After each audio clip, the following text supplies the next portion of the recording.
Management system کے اندر جو form 45 ہیں وہ ریجنل ہیں، ان کے ساتھ آپ کو گوگل پہ جب آپ کوئی بھی تصویر بناتے ہیں موبائل کے اوپر تو وہ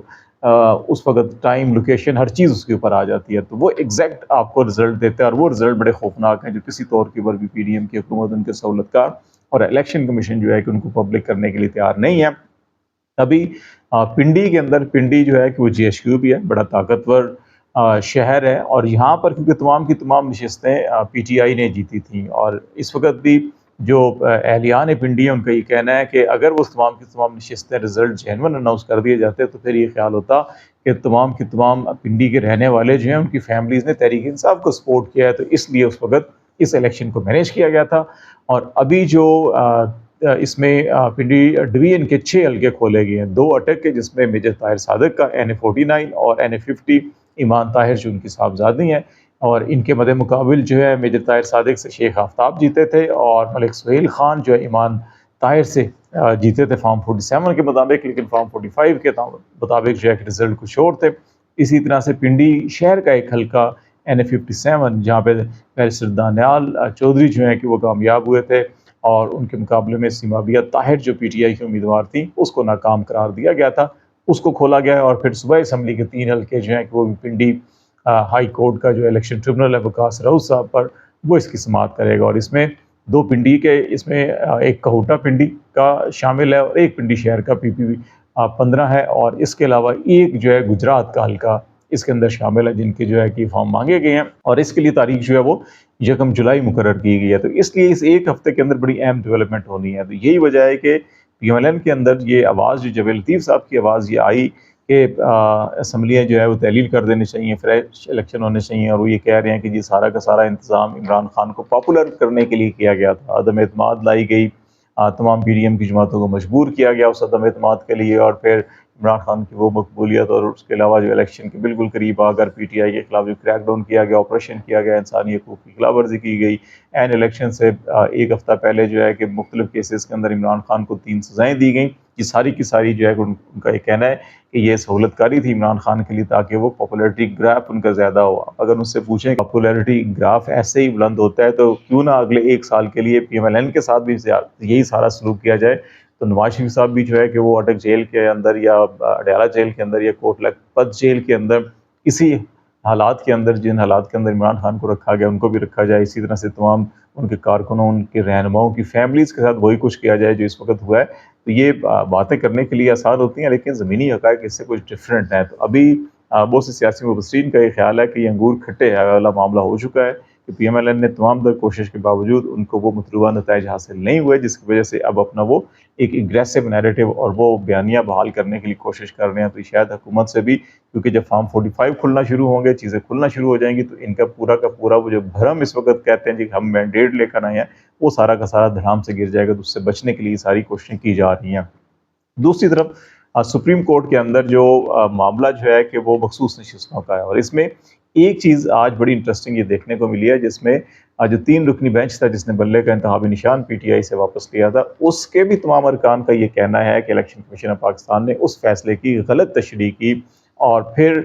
PTI کو جو ہے کہ وہ آزاد کینڈیڈیٹ ان کے ڈکلیئر کر دیے گئے، اور PTI کو جماعت ڈکلیئر نہیں کیا گیا، اور پھر ان کو تمام ارکان کو جو سنی اتحاد کونسل کے اندر جانا پڑا۔ اس کے اوپر تو بڑا اتفاق ہے، اور آج بار جو ہے جسٹس اطہر من اللہ نے 184(3) کا بات کی کہ اگر سپریم کورٹ نے یہ غلطی کیا تو اس کا ازالہ بھی سپریم کورٹ کو کرنا چاہیے، اور غیر متعلقہ ہم نے بے شمار جو ہے کہ وہ از خود نوٹسز لیے جاتے ہیں، تو کیوں نہ اس معاملے کے اوپر بھی از خود نوٹس لے کر یہی بینچ جو ہے کہ اس کی سماعت کرے، انہوں نے یہاں تک کہا۔ پھر جسٹس جمال بندوخیل نے متعدد بار سلمان اکرم راجہ کو مخاطب کرتے ہوئے کہا کہ یہ جو ایک غلط تشریح کی گئی ہے جس کی وجہ سے یہ سارا کا سارا مسئلہ پیدا ہوا ہے، تو آپ نے کیوں نہیں اس کے اوپر درخواست دیتے، اور ان چیمبر ہیئرنگ کے لیے درخواست آج دے دیں، ابھی دے دیں، جس کے اوپر سلمان اکرم راجہ نے بھی کہا کہ وہ کل اس کے اوپر جو ہے کہ ایک درخواست دے دیں گے۔